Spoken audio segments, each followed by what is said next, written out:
Do you believe that Steven Seagal is a real fighter?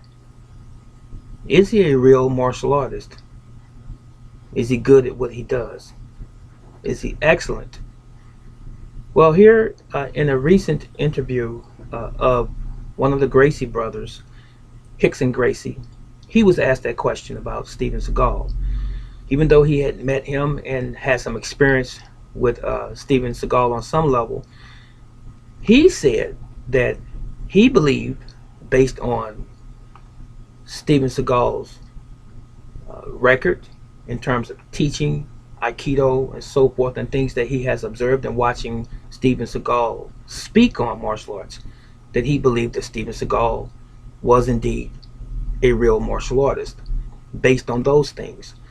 However, he said he can't really tell how great or how good of a fighter Steven Seagal is until he has actually gotten on the floor and been on the mat and spent some time there so that he can actually see what his skill is like.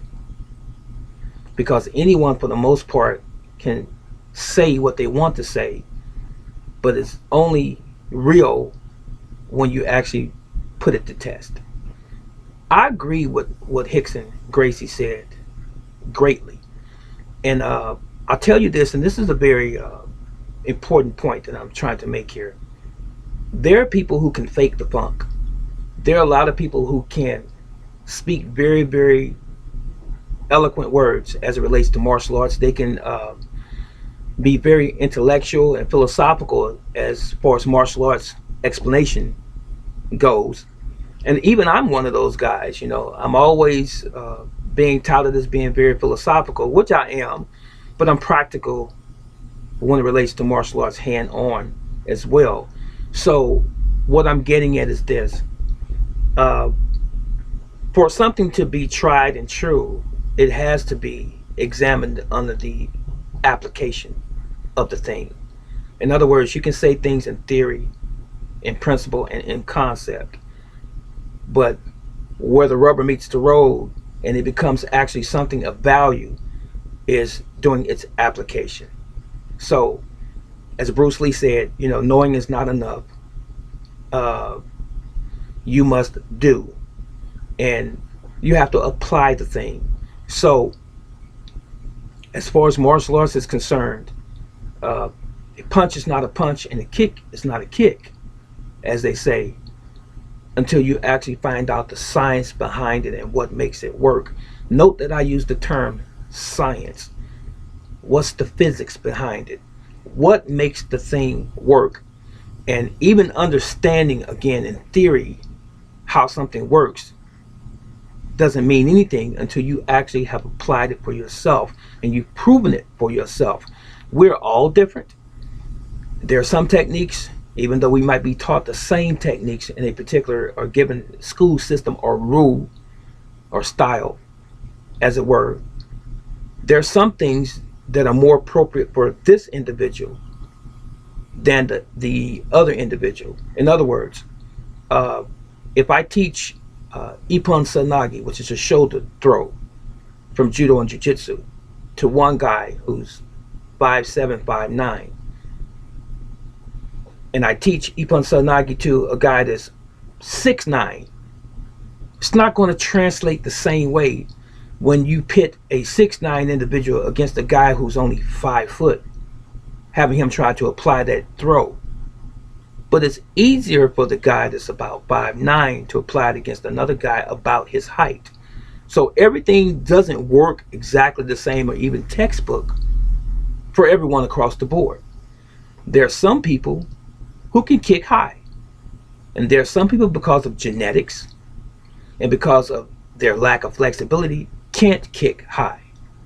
So those individuals' limitations and weaknesses and strong points must be taken into consideration before you say that this person should be able to do this particular task this way, according to the book. The book is only there as a guide. The instructor is only there as a guide. So at the end of the day, the common denominator is going to be the individual and their own ability or inability being taken into consideration when you give them a technique, because it doesn't always translate the same from one person to the next. A back fist might be excellent for one guy, whereas another individual might be more accurate, more efficient with a reverse punch. A side kick might work well for one individual off the lead leg, whereas a reverse stop kick might work better for another individual, even though they might be taught the same thing. So what am I really saying? I'm saying this. Sometimes we can stand at a distance, like Rickson Gracie said, you have to try an individual on the mat. But is that the true test? Now, if the mat is where your strength is, your element on the mat, and you take a guy to the mat and you dominate him, it doesn't make him less effective as a martial artist just because he's not strong on the mat. He might be strong standing, and you may not be. So we have to understand that, or comprehend that as well. We have to try and understand that we must be well-rounded and learn all of the elements of fighting and not just simply one. And I say that as it relates to Rickson. It's not always on the mat per se.